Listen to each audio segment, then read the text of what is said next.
Okay అన్నాజీ, ఇప్పటిదాకా నువ్వు face చేసిన ప్రాబ్లమ్స్ కానీ ఫేస్ చేసిన ఛాలెంజెస్ కానీ చెప్పావు. సో ఇప్పుడు నువ్వు నాకు రికవరీ చెప్పు. అంటే ఈ ఛాలెంజెస్ ని ఓవర్కమ్ చేయడానికి ఏం చేసావు, రికవరీ ప్రాసెస్ ఏంటి, అదే కొంచెం కొంచెం ఎక్స్ప్లెయిన్ చేయండి. అదే మేము నీకు చెప్పినట్టు ఇందాక స్టోరీ, మేము సనాస్మృతి అని ఆయిస్టర్ క్లినిక్ లో స్టార్ట్ చేసాం. సో అప్పుడు మేము ఏమనుకున్నామంటే అది 1 పాయింట్ ఆఫ్ కాంటాక్ట్, అక్కడ వెళ్తే అన్ని సెట్ అయిపోతుందని స్టార్ట్ చేసాం. స్టార్ట్ చేస్తే అక్కడ మాకు అర్థమైందన్నమాట. ఫస్ట్లీ ఏంటంటే ఈ ఆటిజం కి మెయిన్ క్యూర్ అంటూ ఒక టాబ్లెట్ అంటూ అదంటూ లేదు, థెరపీసే ఉంటాయి. సో ఆ థెరపీస్ లో కూడా ఒక్క థెరపీ కాదు, మల్టిపుల్ థెరపీస్ ఉంటాయి. So we started with behaviour therapy, దాని బీటీ అని షార్ట్ కట్ అంటాం. ఎందుకంటే మెయిన్ ప్రాబ్లం వీళ్ళకి ఇష్యూస్ కానీ వీళ్ళకి ఉన్నది బిహేవియర్ కాబట్టి, సో బిహేవియర్ తో మొదలయ్యి, అంటే వాళ్ళు ఇప్పుడు హైపర్ అవ్వకుండా స్లో అవ్వడానికి, వాళ్ళు కూర్చోపెట్టడానికి, సిట్టింగ్ టాలరెన్స్ అంటారు, దాన్ని పెంచడానికి బిహేవియర్ థెరపీ మొదలెట్టాం. అది క్లోజ్ టు 1 year దానిపైనే వర్క్ చేసాం. సో ఇక్కడి నుంచి బేగంపేట ఉండేది, మేము ఎవ్రీ ఆల్టర్నేట్ డే అట్లా వెళ్ళేవాళ్ళం. సో ఇనిషియల్ గా సెషన్స్ ఎక్కువ ఉండేవి. సో బిహేవియర్ కొంచెం కంట్రోల్ అవుతోంది, బాగానే కొంచెం ప్రోగ్రెస్ చూపిస్తుంది అన్నప్పుడు ఆవిడే ఇంకొక థెరపీ, దాన్ని ఓటీ అంటారు, ఆక్యుపేషనల్ థెరపీ. సో ఆక్యుపేషనల్ థెరపీలో చేయండి అంటే ఒక్కొక్క థెరపీకి ఒక డిఫరెంట్ బిహేవియర్, అంటే మెయిన్ చెప్పినట్టు బిహేవియర్.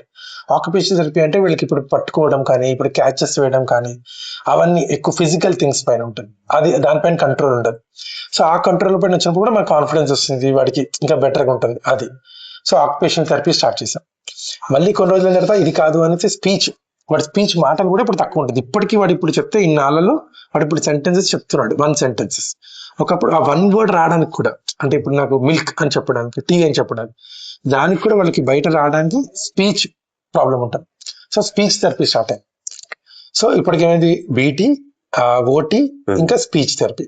సో ఇవన్నీ అయిపోయిన తర్వాత వాడు డెఫినెట్ గా వాడు ఇప్పుడు ఎడ్యుకేషన్ వెనక్కి ఉంటాడు. వాడు ఇప్పుడు చెప్పడానికి 2nd class అయినా వాడు స్టిల్ ఒక యూకేజీ ఎల్కేజీలో ఉంటాడు. సో వాడిని మళ్ళీ ర్యాంప్ అప్ చేయడానికి, వాడిది ఇది కానీ కావడానికి స్పెషల్ ఎడ్యుకేటర్ ఉంటారు. సో ఆవిడ స్పెషల్ ఎడ్యుకేటర్ అని ఇప్పుడు యాడ్ చేసాం ఈ ఇయర్. సో ఎవ్రీ ఇయర్ ఒక్కటి యాడ్ చేసుకుంటూ వచ్చాం. సో ఇప్పటిదాకా అలా యాడ్ చేసుకుంటా ఇప్పటిదాకా ఇవన్నీ మాట డిఫరెంట్. అంటే నువ్వు ఈ థెరపీస్ తీసుకున్నాక ఇంప్రూవ్మెంట్ కనిపించింది? Yeah definitely. అంటే ఒకటేనంటే మనం చాలా పేషెన్స్ ఉండాలి. అది ఓవర్ జస్ట్ ఒక ఇంత టైంలో అంత టైం అని టైం బ్రాకెట్ పెట్టుకోకుండా ఇప్పుడు చెప్పాం కదా 1 year టైంలో మనకు ఒక రిజల్ట్స్ కనిపిస్తుంది. కొన్ని 6 months అయ్యాక రిజల్ట్స్ కనిపిస్తాయి. ఈ ఓవర్ ఇమీడియట్ గా మాత్రం ఏవీ రిజల్ట్స్ కనిపించవు. బట్ డెఫినెట్లీ మేము ఇప్పటికి 4 years మధ్య ఇంచుమించు అవుతుంది. ఈ ఇయర్ కి ఇంప్రూవ్మెంట్ డెఫినెట్లీ వీసీ. సో ఈ థెరపీ మీరు తీసుకున్నప్పుడు మీ లైఫ్ స్టైల్లో ఏమైనా చేంజెస్ వచ్చాయా? ఆఫ్ కోర్స్, చాలా బిగ్ చేంజ్. ఇప్పుడు మా వైఫ్ అంటే కంప్లీట్లీ షీఈ్ నా హోమ్ మేకర్. అంటే వీడిని చూసుకోవడానికి ఫుల్ టైం.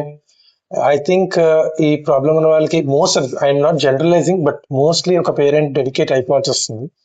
బట్ నేనేం చేశానంటే మా వైఫ్ పైన వేసేసి నేను ఫ్రీ అయిపోవాలని నేను ఎప్పుడు అనుకోలేదు.